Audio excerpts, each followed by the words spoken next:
क्या आप पिछले कुछ दिनों से कुछ नया नोटिस कर रहे हैं अपने टीनेजर बच्चे में? जैसे अपनी ग्रूमिंग पे ज़रूरत से ज़्यादा ध्यान देना, मैं कैसा दिख रहा हूँ या मैं कैसी लग रही हूँ तक, हर 5 मिनट में फ़ोन को चेक करना और फ़ोन का इस्तेमाल करते समय चेहरे पर कई तरह के एक्सप्रेशन का आना और चले जाना, पल में खुशी और पल में गम, पल में एक्साइटमेंट, पल में डर और पल में गुस्सा, और हर वक्त उसकी आंखों की जो एक चमक है वो आपको कहीं ना कहीं ये तो नहीं कह रही कि कहीं मेरे बच्चे को किसी से प्यार तो नहीं हो गया, और आप सोच में पड़ जा रहे हैं।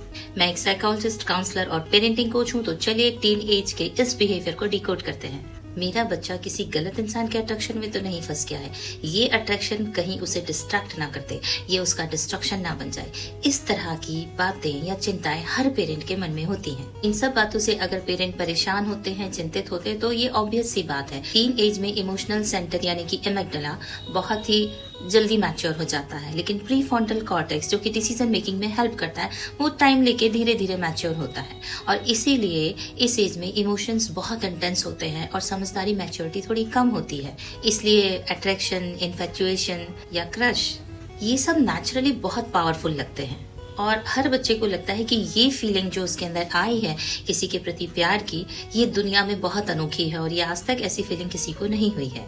अब बीइंग अ पेरेंट आप क्या कर सकते हैं?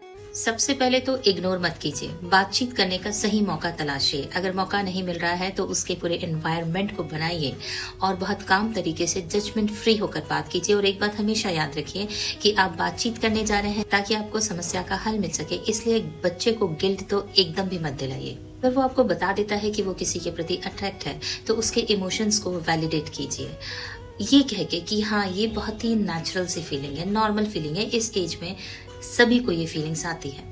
अगर आपको वो नहीं बताता है तो आप किसी तरह से उस मुद्दे पे आके अपना खुद का कोई उदाहरण बता के या किसी भी और तरीके से उसे ये बता सकते हैं कि टीन एज में इस तरह की जो फीलिंग्स आती है ये बहुत नॉर्मल है। क्योंकि देखा गया है कि जब ये फीलिंग पहली बार कोई बच्चा महसूस करता है, बच्ची महसूस करती है, तो उसे लगता है ये तो out of the world feeling है, और वही अकेला है जिसे प्यार हुआ है या जिससे किसी के प्रति ये फीलिंग्स आ रही है। तो उसे ये बताना बहुत जरूरी है कि नॉर्मल है ये चीज। अब जबकि आप उसे ये बता चुके हैं कि ये नॉर्मल फीलिंग है, आप उसकी फीलिंग को वैलिडेट भी कर चुके हैं, अब उसे इस फीलिंग को हैंडल करना सिखाइए। कैसे? उन्हें बताइए कि बेटा, अट्रैक्शन एक बहुत ही नेचुरल फीलिंग है, लेकिन हर फीलिंग अपने साथ एक रिस्पॉन्सिबिलिटी लाती है। हर रिश्ता जरूरी नहीं कि सेफ हो या मीनिंगफुल हो। कंसेंट, रिस्पेक्ट और बाउंड्रीज बहुत जरूरी होती हैं।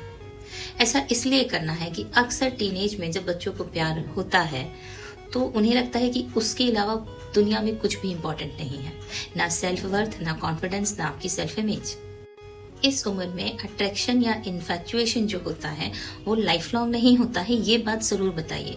जो व्यक्ति आपको आज अच्छा लग रहा है वो 2 महीने बाद जरूरी नहीं कि आपको अच्छा लगे। आज आपको किसी की हेयर स्टाइल पसंद है, कल आपको किसी के बात करने का अंदाज पसंद होगा। आप उनके दोस्त बनिए, मेंटोर बनिए, ताकि जब बच्चा कंफ्यूजन में हो तो किसी स्ट्रेंजर से नहीं, आपसे बात करें। उन्हें ये भी समझाइए एबनॉर्मल क्या है। एबनॉर्मल है उस व्यक्ति का अटेंशन पाना या उसे इम्प्रेस करने के लिए अपनी लिमिट्स को क्रॉस कर देना। ये लाइफ का मेन गोल नहीं है, ये आपकी लाइफ का एक छोटा सा पार्ट हो सकता है। इस तरह से आप बच्चे की फीलिंग को वैलिडेट कर रहे हैं, फीलिंग को समझना सिखा रहे हैं। आप उसकी फीलिंग को मान्यता देते हुए उसे ये भी बता रहे हैं कि बेटा, ये बहुत शॉर्ट टर्म फीलिंग है, इसलिए इसके कारण अपना अटेंशन, अपना फोकस, अपनी सेल्फ वर्थ, अपना कॉन्फिडेंस, ये सबको तुम्हें डिग्रेड नहीं करना है। बचपन में आपने उन्हें चलना सिखाया था और टीन एज में आप उन्हें गिरने से बचाएंगे, संभाल लेंगे। Thank you.